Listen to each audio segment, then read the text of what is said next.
नमस्कार मंडळी. तर आज आपण अंडा मसाला बनवणार आहोत. तर तुम्ही बघू शकता किती छान कलर आलेला आहे आणि परफेक्ट असा आपला हा अंडा मसाला तयार झालेला आहे. याच्यासाठी जो मसाला लागणार आहे तो आपण घरीच बनवणार आहोत. कोणत्याही ब्रँडचा मार्केटचा वापरणार नाही. तर रेसिपी स्किप न करता बघा.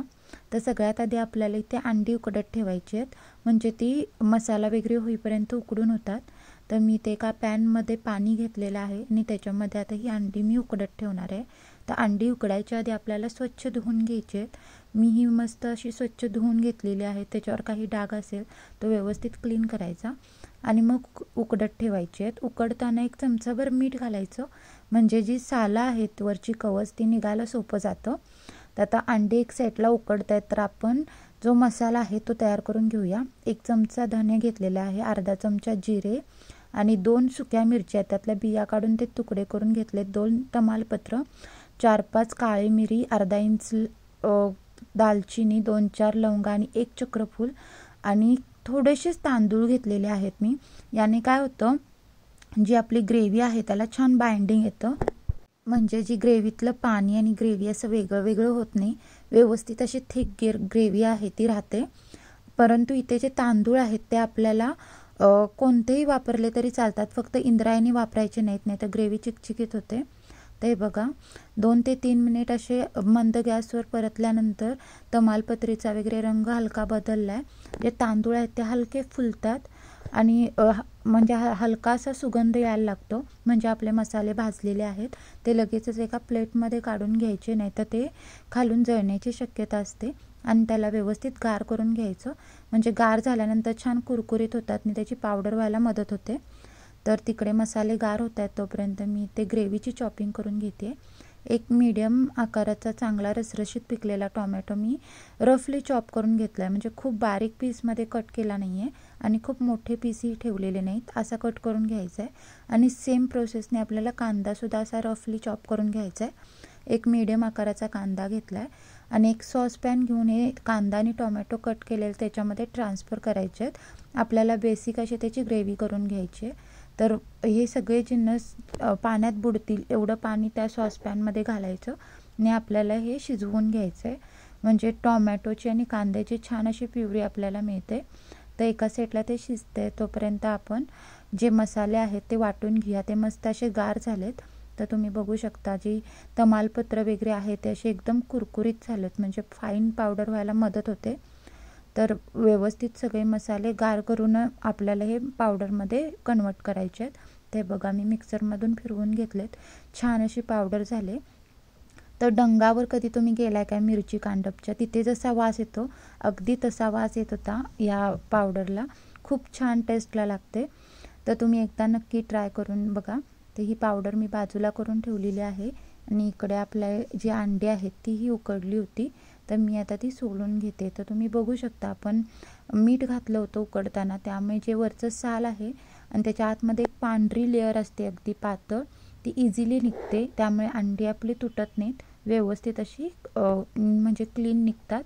तर सगळी अंडी मी सोलून घेतलेत आणि मधून कट देऊन घेतलेली आहेत. इकडे आपली जी ग्रेव्ही आहे ती ही छान अशी शिजलेली आहे, म्हणजे जी ग्रेव्हीसाठी लागणारे टोमॅटो आणि कांदा ते आपल्याला गार करायचे आहेत. आणि फोडणीसाठीचा मी कांदा इथे चिरून घेते. शक्य होईल तितका असा बारीक चिरायचा, म्हणजे फोडणीमध्ये तो छान वाटतो. आणि ही जे कांदा आणि टोमॅटो आहेत ते चांगले गार झालेले आहेत. ज्या मिक्सरच्या भांड्यामध्ये आपण पावडर लावून घेतली होती ते धुवायचं नाही आहे, त्याच्यामध्येच आपल्याला हे कांदा आणि टोमॅटो ट्रान्सफर करायचे आहेत. व्यवस्थित गाळून असे ट्रान्सफर करायचे. बारीक अशी प्युरी त्याची एकदम फाईन पेस्टमध्ये लावून घ्यायची. जर तुम्हाला वरून पाणी घालायचं असेल, असं वाटत असेल की पाण्याची आवश्यकता आहे, तर दुसरं पाणी न घालता हे जे सॉसपॅनमध्ये उरलेलं पाणी आहे त्याचाच वापर करून आपल्याला ही पेस्ट वाटून घ्यायची. तर आता सगळी तयारी झाली, आपण फोडणी द्यायला घेऊया. तर एका कढईमध्ये मी 2 चमचेसारखं तेल घातले.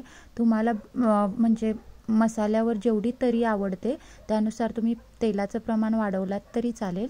याच्यामध्ये सगळा कांदा घालायचा आणि छान असा ट्रान्सपरंट होईपर्यंत, म्हणजे छान असा हलका कलर चेंज होईपर्यंत परतून घ्यायचा आहे. इथे परतून झालेला आहे कांदा. तर मी अर्धा चमचा हळद, 1 चमचा लाल तिखट घातलेला आहे आणि जे आपण पावडर करून घेतली होती मसाल्याची ती चमचाभर पावडर उरवून बाकी सगळी पावडर मी ते घातलेली आहे. उरलेल्या पावडरचा यूज आपण पुढे करणार आहोत रेसिपीमध्ये. ह्या सगळ्या पावडर मसाले तेलामध्येच घालायचे म्हणजे तरीला कलर खूप छान येतो. छान असं 1-30 सेकंद आपल्याला हा सगळा मसाला तेलामध्ये परतून घ्यायचा आहे आणि मग याच्यामध्ये आपल्याला जी टोमॅटोची आणि कांद्याची प्युरी आहे ती ॲड करायची आणि व्यवस्थित ही शिजवून घ्यायची. म्हणजे टोमॅटो आणि कांदा जरी शिजवला असला आपण तरीसुद्धा तेलामध्ये छान परतला गेला पाहिजे त्याचं ऑइल रिलीज होईपर्यंत. आणि त्याच्यामध्ये चवीनुसार मीठ घालायचं आणि व्यवस्थित आपल्याला परतून झाकण ठेवून याला व्यवस्थित असं शिजवून घ्यायचं आहे. 2 ते 3 मिनिट झाकण ठेवून शिजवल्यानंतर ते छान शिजतं. तोपर्यंत आपण जी अंडी आहेत ती फ्राय करून घेऊया मसाल्यांमध्ये. जो 1 चमचा मसाला मी उरवला होता तो पॅनमध्ये एक अर्धा चमचा तेल घालून त्याच्यावरती असा स्प्रिंकल करायचा. व्यवस्थित असा स्प्रेड करायचा म्हणजे प्रत्येक अंड्याला हा मसाला इव्हनली लागतो. थोडंसं मीठ आहे तेही पसरवून टाकायचं आणि इथे मी थोडंसं लाल तिखट टाकलं आहे. तुम्हाला आवडत असेल तर तुम्ही टाकू शकता कारण आपण जो मसाला टाकला आहे त्याच्यामध्ये सुद्धा आपण सुकी मिरची वापरली होती.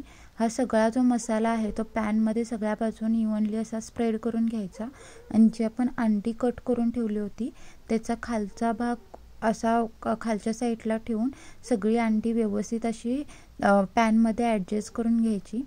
30 सेकंदच खालून भाजायची आणि मग आपल्याला ही परतून घ्यायची आहेत. खूप जास्त भाजावी लागत नाहीत. ही प्रोसेस करताना गॅस मात्र एकदम लो ठेवायचा नाही तर हे सगळे जे पावडर मसाले आहेत ते जळण्याची शक्यता असते. तर एकदम बारीक गॅसवरती ही अंडी आहेत ती दोन्ही साईडनं 30-30 सेकंद भाजून घ्यायची. तर बघा किती छान कलर आलेला आहे अंड्यांना. इकडे आपली जी ग्रेव्ही आहे ती सुद्धा छान शिजलेली आहे. वरती तरी बघू शकता किती छान आलेली आहे. व्यवस्थित मिक्स करून घ्यायची. एकदम बारीक चिरलेली कोथिंबीर वरून घालायची. कोथिंबीरीचा फ्लेवर ह्या भाजीमध्ये खूप छान लागतो. तुम्ही ग्रेव्हीची थिकनेस बघू शकता किती छान आले. तुम्हाला जर खूप पातळ ग्रेव्ही हवी असेल तुम्हाला असं वाटतंय की ह्या स्टेजला खूप ती जाड झालेली आहे तर वरून तुम्ही गरम पाणी ॲड करा. गार पाणी अजिबात मिक्स करायचं नाही नाहीतर मग चव चेंज होते तिची कुकिंग प्रोसेस एकदम थांबते. जर तुम्हाला पाणी ॲड करायचं आहे तर आवर्जून सांगते की गरम पाणीच ॲड करा. लास्टला याच्यामध्ये फ्राय करून घेतलेली जी अंडी आहेत ती अलगद त्याच्यामध्ये घालायची आहेत. अंडी आपण उकडलेली असतात त्यामुळे ती तुटण्याची शक्यता असते. खूप हळू हाताने त्याला मिक्स करायचं.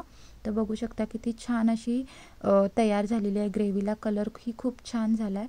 तर आजची रेसिपी तुम्हाला कशी वाटली मला नक्की कमेंट करून सांगा. आवडली असेल तर लाईक करा, चॅनलला सबस्क्राईब करा, बेल आयकॉन दाबा म्हणजे अशाच नवनवीन रेसिपी तुमच्यापर्यंत पोहोचतील. मी रेसिपी बघितल्याबद्दल धन्यवाद. Bye bye.